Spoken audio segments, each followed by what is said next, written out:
Hello friends, स्वागत है आपका गुरुकुल स्टडी में। और अब बताने जा रहे हैं बेसिक मैथ। तो बेसिक मैथ का में पहले इम्पोर्टेंट फैक्ट बता रहे हैं जो कि बहुत बेसिक से है, शुरू से है। क्योंकि कह रहा है किसी संख्या में अगर शून्य से गुना किया जाए तो गुणनफल शून्य प्राप्त होता है। मतलब मान ले कोई संख्या x है, इसमें यदि कोई शून्य से गुना करते हैं तो इसका गुणनफल शून्य ही होगा। यदि शून्य को किसी संख्या से भी गुना करते तो उसका भी गुणनफल शून्य होगा। जैसे मान लीजिए यहाँ x इंटू जीरो जीरो, फिर जीरो इंटू एक्स जीरो। तो मान लीजिए कोई संख्या 9 है, 9 इंटू जीरो, तो इसका गुणनफल जीरो हो गया। मान लीजिए 9, फिर 8 इंटू 9, फिर 15 इंटू जीरो कर देते हैं, इसका गुणनफल जीरो ही होगा। मतलब कितना बड़ा भी संख्या ले लेते हैं, मतलब 18 इंटू 17 इंटू 19 इंटू 14, और इसमें मल्टीप्लाई जीरो कर देंगे तो इसका गुणनफल जीरो ही हो जाएगा। समझ गए? या इस वो हो गया। फिर 0 इंटू 15 जीरो ही हो गया। अब दूसरा हम आते हैं।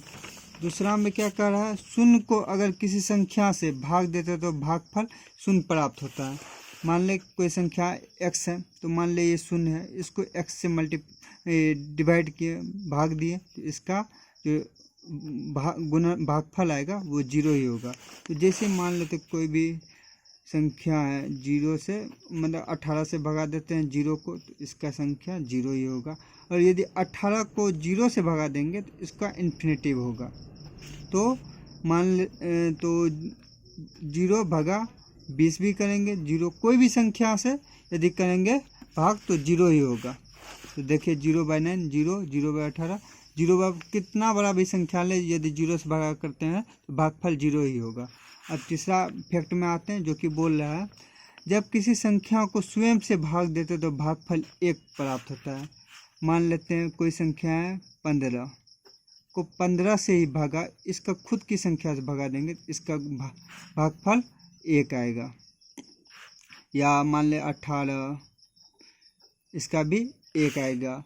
या 589, फिर 589, ये भी कट के 1 ही हो जाएगा। तो मतलब कोई संख्या x/x = 1, क्योंकि दोनों कट गया 1 होता है भागफल। अब चौथा फैक्ट में आते हैं जो कि बोला है, किसी संख्या के घात अगर शून्य हो तो उसका मान 1 होता है। मतलब घात क्या होता है, पावर। मतलब x पे पावर 0, x पे पावर स्क्वायर, जो ये 2 है ये घात होता है। तो मान लीजिए कोई भी संख्या 2 है, 2 पर पावर 0, इसका आंसर क्या आएगा 1।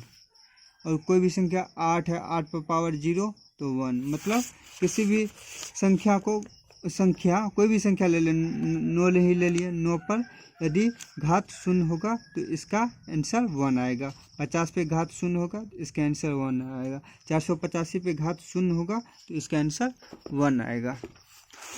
अब आते हैं पांचवा फैक्ट।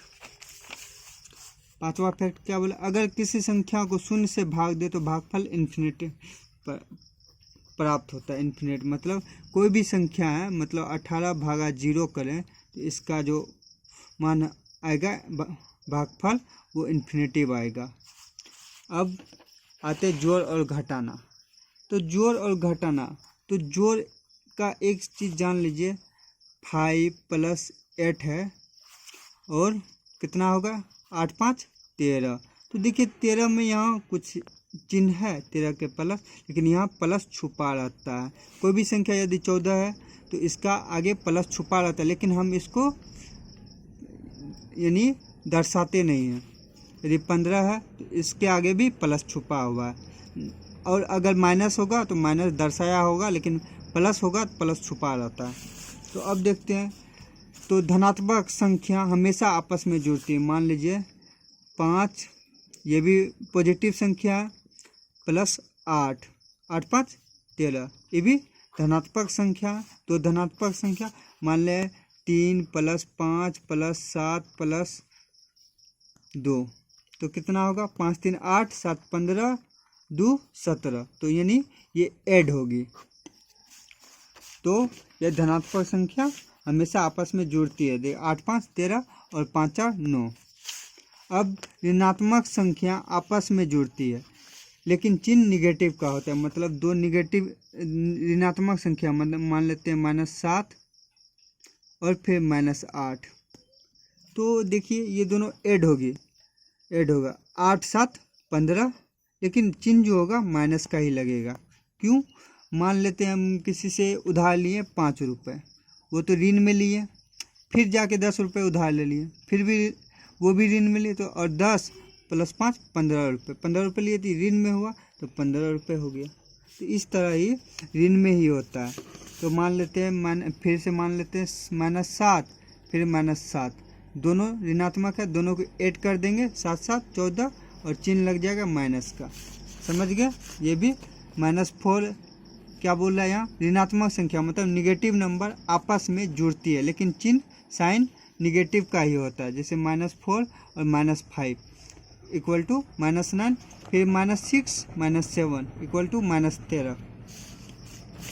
अब कहता है धनात्मक संख्या और ऋणात्मक संख्या हमेशा आपस में घटती है, लेकिन चिन्ह बड़ी संख्या का लग जाता है। तीसरा इसका कहता है एडिशन और सब्सट्रैक्शन का।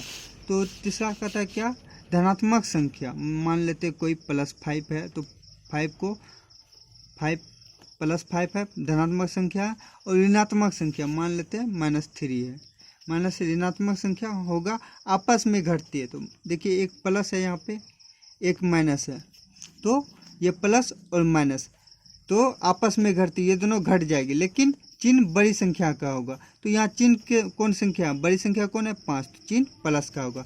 5 में से 2 गया, 5 में से 3 गया तो 2 होगा। तो मान लेते हैं -8 है और +5 है। तो यहाँ देखिए बड़ी संख्या कौन है 8 है, छोटी संख्या 5 है, तो 8 में से 5 घटाएंगे 3, और चिन्ह बड़ी संख्या का लग जाएगा माइनस का।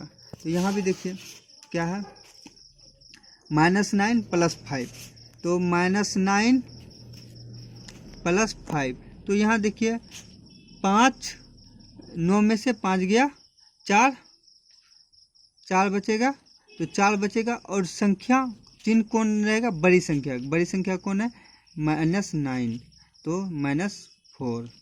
फिर 5 - 2 7, 5 - 7, तो 5 कितना है छोटी संख्या और 7 बड़ी संख्या है, तो 7 - 5 - 7, 5 - 7 कितना होगा 2। तो देखिए यहाँ बड़ी संख्या कौन है 7 है, तो माइनस का चिन्ह लगेगा। फिर 8 -3, तो 8 में से 3 घटाएंगे तो बचेगा 5। तो यहाँ देखिए बड़ी संख्या प्लस है, प्लस में है, तो यहाँ भी प्लस होगा। और फिर ये -14 + 15, तो 15 में से 14 घटेगा 1 बचेगा, और बड़ी संख्या है 15, तो ये प्लस का चिन्ह यहाँ लग जाएगा। समझ गए फ्रेंड्स?